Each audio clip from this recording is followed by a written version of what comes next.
নমস্কার সবাইকে। প্রতিমা ভেজ কুকিংয়ে সবাইকে স্বাগতম। আজ আমি তোমাদের সাথে পাট শাকের ঝোল রেসিপি শেয়ার করব। এর আগেও পাট শাক দিয়ে ঝোল রেসিপি করেছিলাম। আজকে অন্যভাবে আবারও পাট শাকের ঝোল রেসিপি করব। এই পাট শাকগুলো আমাদের লাগানো।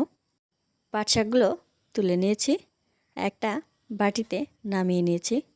আর পাট শাকটা আমরা অনেকেই চিনি না, সেই কারণে আগে পাট শাকটা দেখিয়ে নিলাম। আর পাট শাকটা পরিষ্কার করে ধুয়ে কুচি করে কেটে নিয়েছি। আর সাথে নিয়েছি আলু বেগুন। আজকে আমি পাট শাকের ঝোলটা আলু বেগুন দিয়ে করব। চুলায় কড়াই বসিয়ে দিয়েছি। এবার ঝোলের জন্য পরিমাণ মতো জল দিয়ে দেব। আর জলটা আগে কিছু সময় ফুটিয়ে নিতে হবে। জলে যখন বলক চলে আসবে তখন দিয়ে দিতে হবে পরিমাণ মতো লবণ আর কাঁচামরিচ। কাঁচামরিচটা হালকা একটু সেদ্ধ হয়ে আসলেই এবার দিয়ে দিতে হবে কেটে রাখা আলু বেগুন।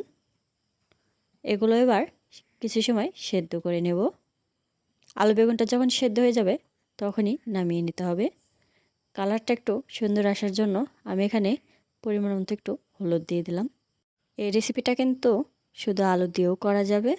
কেউ যদি বেগুন খেতে পছন্দ না করো, নাও দিতে পারো। আলু বেগুনগুলো সেদ্ধ হয়ে গেছে, এবার নামিয়ে নেব। নামিয়ে নিয়েছি আর কড়াইটা বসিয়ে দিয়েছি। এবার দিয়ে দেব সরিষার তেল পরিমাণ মতো। যে কোনো শাকের ঝোলেই তেলের পরিমাণটা একটু কম লাগে। শুকনো মরিচটা লাল লাল হয়ে আসলেই এবার দিয়ে দেব রাঁধুনি। রাঁধুনিটা ভাজা হয়ে গেছে, এবার কেটে রাখা পাট শাকগুলো দিয়ে দিলাম। এবার নেড়ে চেড়ে ভেজে নিতে হবে। এখানে কোনো প্রকার জল ব্যবহার করা যাবে না, তাহলে পাট শাকটা লাল হয়ে যাবে। জল ছাড়াই কিছু সময় নেড়ে নিলেই পাট শাকটা অনেক সুন্দর ভাজা ভাজা হয়ে যাবে। এই পাট শাকের ঝোলটা দিয়ে কিন্তু গরম গরম ভাত খেতে সেই মজা। অবশ্যই একবার খেয়ে দেখবে, আশা করি এর স্বাদটা মুখে লেগে থাকবে।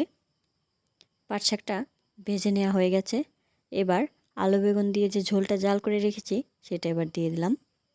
এবার নেড়ে চেড়ে নিলাম। আর একটা বলক আসলেই আর একটু নাড়া দিয়ে নামিয়ে নিতে হবে। পাট শাকের আরও একটা রেসিপি এই চ্যানেলে ছাড়া আছে, তোমরা চাইলে সেই রেসিপিটাও দেখে আসতে পারো। আজকের এই রেসিপিটা তোমাদের কেমন লাগলো অবশ্যই কমেন্ট করে জানাবে।